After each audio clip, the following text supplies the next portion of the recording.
did it start as like a more traditional flower subscription business and then it evolved into what it is today? Yeah, and we originally were looking for something a little bit more passive than what it's become.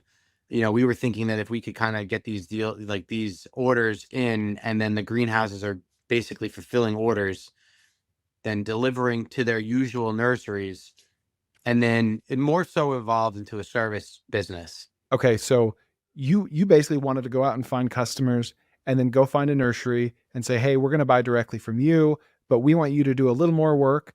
And did you want them to deliver the flowers or they were just going to prepare them and then you deliver them? They were going to prepare them so that like a typical greenhouse will grow thousands of flowers, and then different nurseries will place orders for a few hundred. So we wanted to kind of get into that mix where the order would come in through my website, and then maybe have a few options of different arrangements.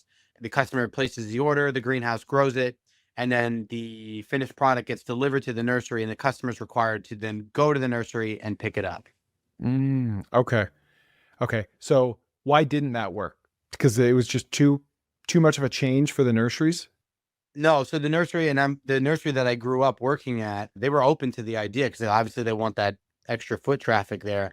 However, there's also a requirement for them as well, because the customer would have to show either like a QR code or a receipt. If it started to turn into something larger, I think the nursery itself would then almost need somebody to dedicate to making Mhm. sure that things were paid for, stuff like that. So that was a hurdle. The biggest hurdle really was that plant pie tray. It didn't really catch on with those greenhouses. They like things that could be, so the plant pie, there's two sizes, but it doesn't fit in anything. Whereas you could buy like a little 4-inch square planter, and that fits into a tray, and you could Mhm. get 15 on a tray. So the plant pie doesn't really work like that. Everything is like the shelves for shipping, they're all square or rectangle. So sort of the reason why it wasn't catching on was the nurseries had all already heard about it. They just weren't jumping all over it. It wasn't standardized enough for their procedures, right? Yeah, correct. I think we were trying to kind of fit a round peg through a square hole. Yeah, I mean That's literally, a stupid like way to look. Yeah. literally. Okay, so you kind of built the business around you said, all right, we're not going to we're not going to invest in the plant pie.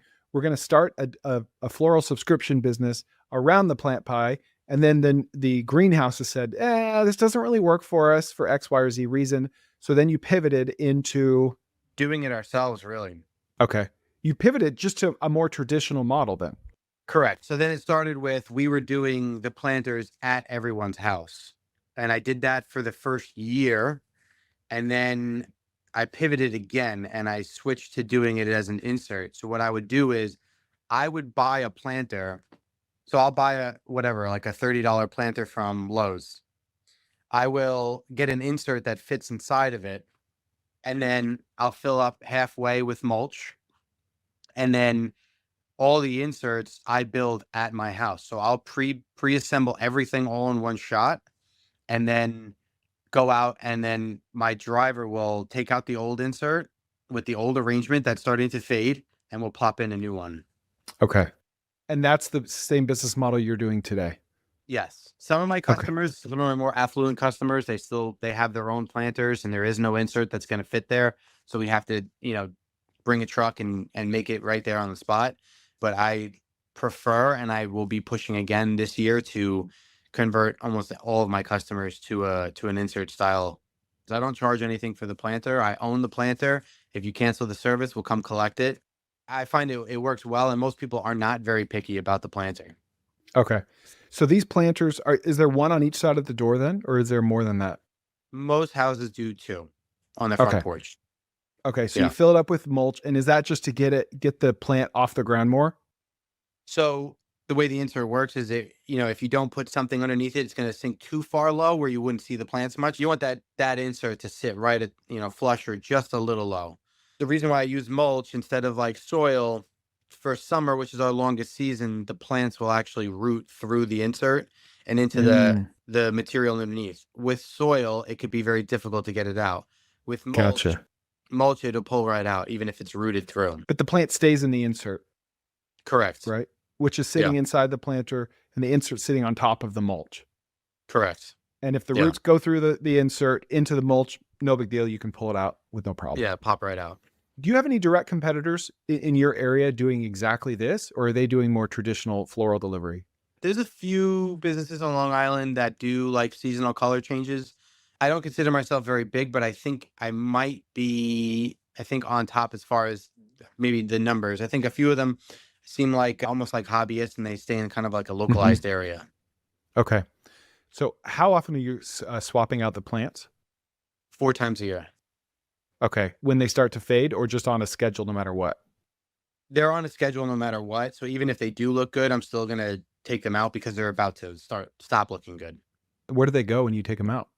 Some of the plants that we use for the spring, they can be reused for the summer. There's not a lot, but there are some. So typically, like if you went through the seasons, like there's pansies, and I don't know if you're familiar with that, but pansies like a cool season flower. So spring pansies, they're going to look like as soon as it gets real hot. So we would, take that out, and that's basically done. There's not much what we would do with that. Whereas if you had maybe like a petunia, that's something that if it looked good, you might be able to repurpose that in another planter. Okay. But usually, like most of them, you're just kind of throwing out. They're just done. Correct. Yeah. Okay. What are your big sellers? Petunias, pansies? Do you do tulips or anything? We stopped doing tulips because the bulb plants, they look awesome when you put them in and they're in bloom, but the rise and fall for those is too fast. So I usually avoid those.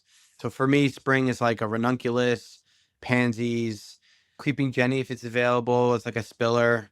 I think I mentioned petunias already. So I always try to kind of switch it up because I want the customers to get to experience new things. So just not getting the same exact thing over and over again, and make sure that they're always getting something different than what you can get at a grocery store. Yeah. Okay. So that makes sense. That is honestly, that's my major competitor is dealing with kind of the cheaper option at the grocery store. Smart. Is there a margin difference on any of these plants, or does it really make no difference to you? The majority of my 4-inch plants, they're usually about the same price within $1 or $2. And then my centerpieces, that's really where you can kind of trip up if you're not careful, because some of them get pretty pricey. Okay. And you're buying these directly from the greenhouses? Correct. Yeah. Okay. Have you thought about vertically integrating and growing them yourself, or is that just a completely different business? Too much headache? I live on 2 acres, so I do have space. So I still have a full-time job, and I think I'm just not there yet as far as having the time to do that. Yeah. What are your pricing plans? A small planter, which is up to 12 inches, that's $90 a season per planter. A medium is going to be $112 a season per planter, and then a large is $145, and then from there it's custom pricing.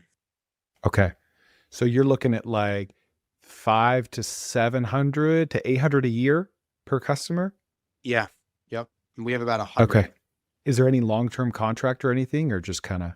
No, they can cancel anytime. The only time that there's any fee with the cancellation is if they cancel and the plants have already been purchased. I mean, typically this time of year, we might see some people fall off or just fail to renew. But other than that, there's no hard contract that anybody would have to follow. Okay. And then you said 100. Is that how many customers you have? Yeah, it's awesome. So you might not know this, but this isn't my real channel. My full channel is linked below or right here. Go check that out for full episodes.